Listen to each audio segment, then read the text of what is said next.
अस्सलाम वालेकुम। Welcome to my channel Urdu centre voice. तमाम वीडियो अपडेट्स के लिए उर्दू सेंटर वॉइस को सब्सक्राइब करके बेल नोटिफिकेशन को ऑन कर दें। तो आइए सुनते हैं आज की वीडियो में एक माफूकुल फितरत हस्ती की पुरहोल कहानी, जिसने नामहसूस तरीके से घर पर कब्जा जमा लिया था। वो मेरे अम्मा अब्बा को एक वीरान जगह से मिली थी। ये उस वक्त की बात है जब मैं 6 साल की थी। हम बशाम सवात में रहते थे। एक दफ़ा जब अम्मी बहुत बीमार थीं तो अब्बू रात के वक्त उन्हें लेकर अस्पताल चले गए। अस्पताल बहुत दूर था। रात के 10 बज रहे थे। मैं और मेरा छोटा भाई दादा के साथ अम्मी और अब्बा का इंतज़ार करने लगे। वो रात के तकरीबन 1 बजे वापस आए। उनके साथ एक लड़की भी थी। अम्मी की तबीयत अब ठीक थी। अब्बू ने उस लड़की का बताया कि ये हमें सड़क पर मिली है, शायद रास्ता खो गई है, बोल भी नहीं रही, अभी खौफज़दा है, इसलिए हम साथ ले आए हैं। इतनी छोटी बच्ची कहाँ छोड़ते हम। 1-2 दिन में जब खौफ ख़त्म होगा तो इसके घर का पता पूछकर इसे वहाँ छोड़ आएंगे। इन सब बातों के दौरान वो अम्मी के पीछे खड़ी थी। अब्बा ने उसका बाजू पकड़कर आगे किया तो मैंने देखा उसकी सब्ज़ आँखें इतनी ज़्यादा सब्ज़ थीं कि मसनूई लगती थीं, यूं जैसे कांच की हों। तब उसने मेरी तरफ देखा और मेरे जिस्म में सर्दी की लहर दौड़ गई। उसकी आंखें सर्द थीं, बहुत सर्द, अजीब सी आंखें। मैंने ऐसी आंखें पहले कभी नहीं देखी थीं। मैं थोड़ा सिमट गई। उसने फिर मेरी तरफ देखा। मैं दादा के बाजू से लिपट गई। दादा ने उससे नाम पूछा। वो टिकटिकी बांधे दादा की तरफ देखने लगी। अब्बू ने उसके सर पर हाथ फेरते हुए प्यार से पूछा, बेटा आपका नाम क्या है? सारंगा, वो बोली। उसकी आवाज़ भी अजीब थी, किसी भी शोर से पाक। यूं लगता जैसे कोई रिकॉर्डिंग सुन रही हो। अब इतने बरस बाद जब भी उसकी आवाज़ याद आए तो झुरझुरी सी आ जाती है। खैर वो हमारे घर रहने लगी। अम्मी और अब्बा ने 1000 दफ़ा उससे घर का पता पूछा, लेकिन उसने कुछ न बताया। मेरे छोटे भाई फुरकान को वो इतनी पसंद थी कि हर वक्त उसके साथ लगा रहता। उस वक्त फुरकान 2 साल का था। चंद महीने गुजरे तो फुरकान उसे साना कहने लगा। फिर ये नाम सबकी ज़ुबान पर चढ़ गया। मुझे तो उससे बहुत खौफ आता था। जब मैंने अम्मी से अपने खौफ का इजहार किया तो अम्मी ने डांट कर कहा, वो तुम्हारी छोटी बहन है, उसका ख्याल रखा करो। एक दिन जब मुझे ज़्यादा डर लगा तो मैंने दादा से जिक्र किया। दादा मेरी बात सुनकर किसी गहरी सोच में गुम हो गए। अम्मी की तरह उन्होंने कुछ ना कहा और ना ही डांटा। लोग कहते थे कि सारंगा जैसी खूबसूरत आंखें दुनिया में किसी की ना होंगी, लेकिन मैं जानती थी कि वो खूबसूरत नहीं बल्कि बेजान आंखें थीं। उनमें कोई रोशनी, कोई चमक नहीं थी। वो बातें बहुत कम करती थी, ज़रूरत के वक्त बोलती, वरना खामोश रहती। अम्मी और अब्बा उसे मुझसे ज़्यादा चाहते थे। उसे आए हुए 1 साल गुजर चुका था। मुझे शुरू से ही उसमें कुछ गैर मामूलीपन महसूस होता था। वो मेरे और दादा के साथ सोती थी। मेरी तरह दादा भी उसे पसंद नहीं करते थे। मैंने खुद सुना था, दादा ने कई बार अब्बा से कहा, शफकत, ये लड़की वो नहीं जो नज़र आती है। अब्बा हंसकर ये बात टाल गए। आप पता नहीं इतनी छोटी बच्ची को क्या समझते हैं अब्बा जी। एक रात मुझे नींद नहीं आ रही थी। दादा सो चुके थे तो मैं लेटे लेटे उसकी तरफ मुड़ी ताकि देख सकूं वो सोई है कि नहीं। और मैं ये देखकर दंग रह गई कि उसकी आंखों से रोशनी निकल रही थी। वो छत की तरफ देख रही थी। मेरा दिमाग सुन्न हो गया। काफ़ी देर बाद मुझे होश आया तो इतना डर लग रहा था कि मैंने जल्दी से आंखें मूंद ली। उसके बाद मैं हर 10 मिनट के वक्फे से उसकी तरफ देखती और उसकी आंखें अजीब सबसी रोशनी में छत पर लगी हुई थीं। यूं डरते डरते सुबह हो गई और सुबह मुझे बुखार चढ़ चुका था। दोपहर के वक्त मैंने मौका देखकर दादा को सब बताया। दादा ने तसल्ली देते हुए मेरा हाथ पकड़ा और कुछ कहने ही लगे थे कि अब्बा कमरे में आ गए। यूं दादा की बात अधूरी ही रह गई। उस रात मुझे कपकपी चढ़ी हुई थी। बार बार नींद से आंखें बंद हो जाती थीं। फिर मैं गहरी नींद में चली गई। रात के किसी पहर मेरी आंखें खुली तो देखा सारंगा अपनी चारपाई पर नहीं थी। मैंने दादा को आवाज़ दी, दादा ने उठकर उसे पूरे घर में ढूंढा, लेकिन उसे ना मिलना था ना मिली। दादा वापस कमरे में आ गए। वो अब्बा को जगाना चाहते थे कि बाहर खटपट हुई और सारंगा अंदर आ गई। कहाँ थी तू? दादा ने सख्त लहजे में पूछा।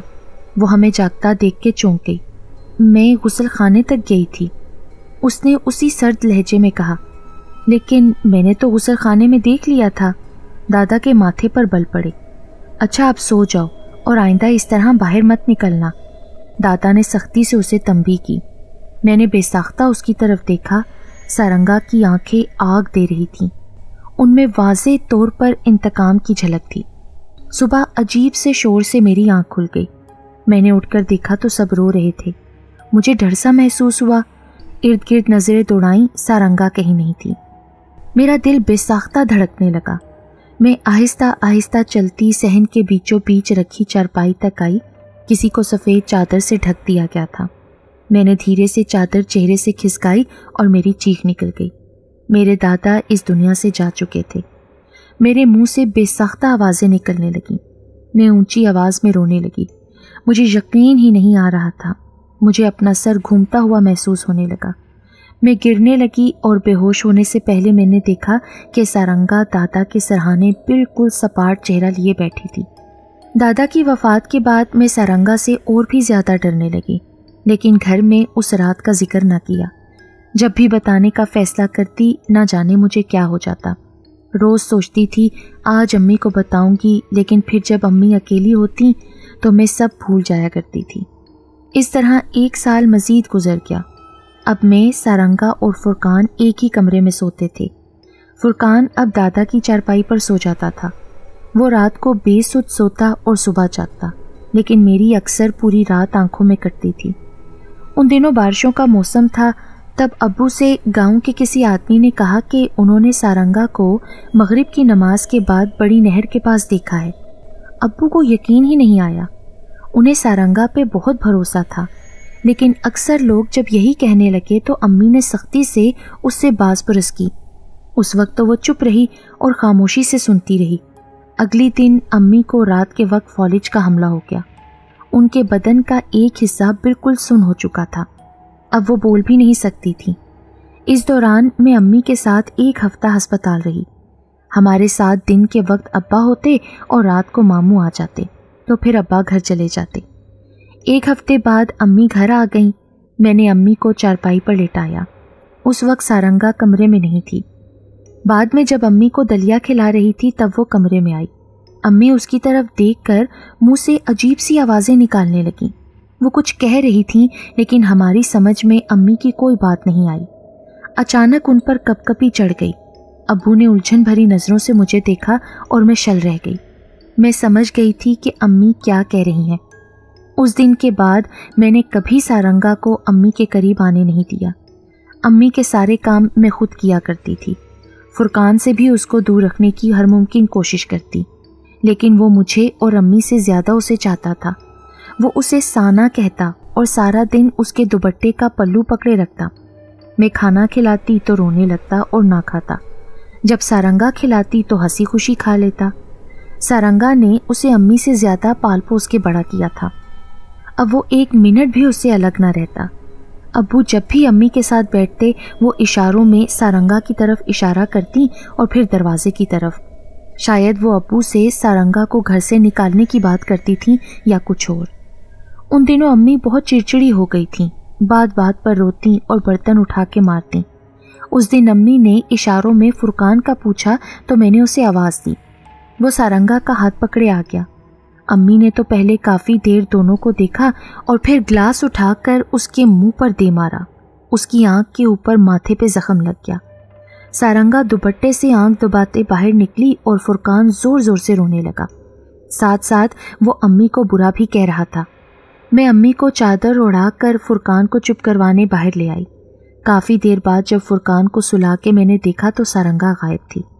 कमरे में जाकर देखा तो उसके माथे पर पट्टी बंधी हुई थी और आंखें बंद थीं। शायद वो सो रही थी। मेरे पीछे पीछे फुरकान भी नींद में चलता हुआ आ गया। साना, फुरकान ने आवाज़ दी तो उसने आंख खोलकर देखा। फुरकान उसके सरहाने खड़ा था। वो फुरकान की तरफ देखकर मुस्कुराई और मैं बाहर निकल गई। कभी कभी मुझे लगता कि वो फुरकान को एक माँ से भी ज़्यादा चाहती है। इस वाक़ये के 2 रोज़ बाद अम्मी भी दुनिया से रुखसत हो गई। अब अब्बू सारंगा से मोहतात हो गए थे। वो घर का कोई काम भी उसके सुपुर्द न करते, अपने हर काम के लिए मुझे आवाज़ देते। एक दिन हमसायों की बिल्ली रात के वक्त हमारे सहन में आ गई। वो बाहर सहन में घूम रही थी। अंधेरे में उसकी आंखें चमक रही थीं। अब्बू ने जब मुझसे सारंगा के बारे में पूछा तो फुरकान ने बिल्ली की चमकती आंखों की तरफ इशारा करते हुए कहा, वो साना। और मैं मुंजमद हो गई।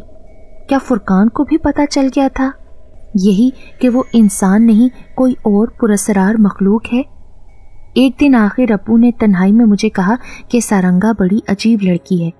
तभी मैंने अब्बू को उसके बारे में सारी दास्तान सुनाई। अब्बू किसी गहरी सोच में गुम हो गए।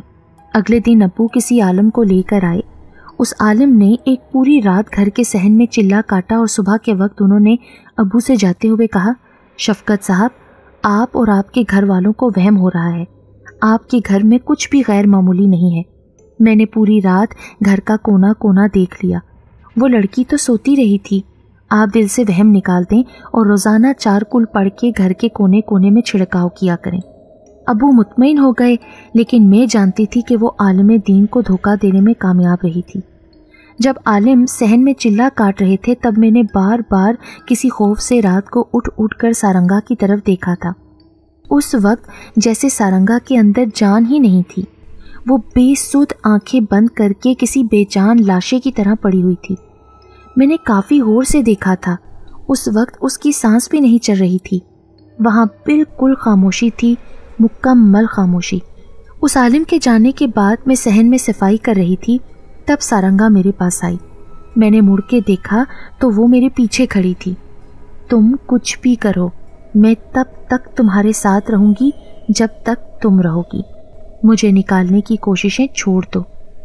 ये कहते हुए उसके लबों पर पुरस्कार मुस्कुराहट छा गई। मैं यकटिक उसे देखने लगी। काफ़ी देर बाद मुझे होश आया तो वो जा चुकी थी। फिर पूरा दिन मुझे अजीब सी बेचैनी होती रही। फुरकान साना साना कहते हुए उसके पीछे चलता था। उस रात मुझे नींद नहीं आ रही थी। गर्मियों के दिन थे। रात को करवटें बदलते बदलते मुझे नींद नहीं आई तो मैं उठ के बैठ गई। बाहर खटपट सी हुई।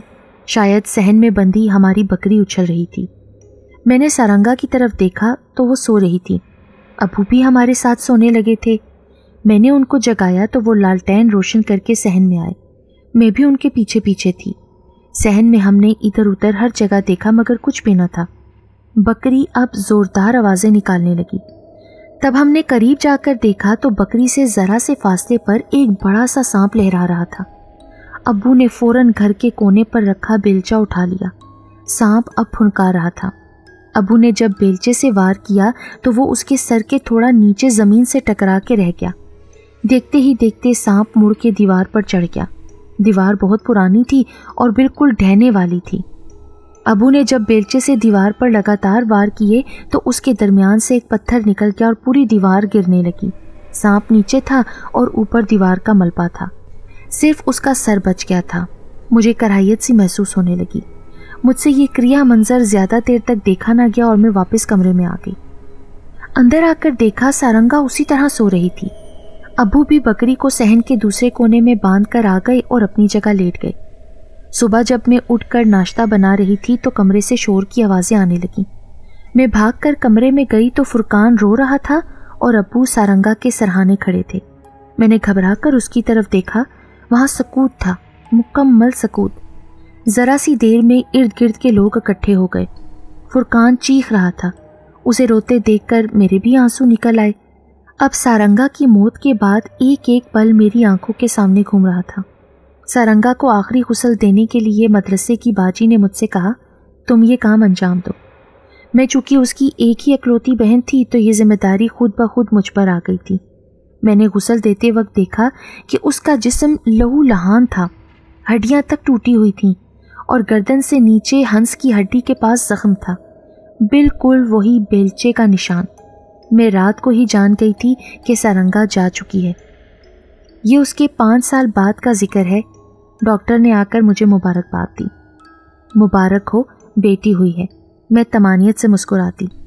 अब्दुर्रहमान, मेरे शोहर ने नर्स की तरफ दोनों हाथ बढ़ाए तो उसने बच्ची अब्दुर्रहमान को उनके बाजू में थमा दी। मुझे तो इतना इश्तियाक हो रहा था कि मैं बेसाख्ता बच्ची के चेहरे पर झुक गई। तभी अचानक बच्ची ने आंखें खोलकर मेरी तरफ देखा। उफ, वही सब्ज कांच की आंखें, सर्द सी, किसी एहसास के बगैर चमकती हुई, मेरी बेटी के चेहरे पर मौजूद थी। मेरे जिस्म में सरसरी दौड़ गई और मुझे उस वक्त सरंगा की आंखें याद आ गईं।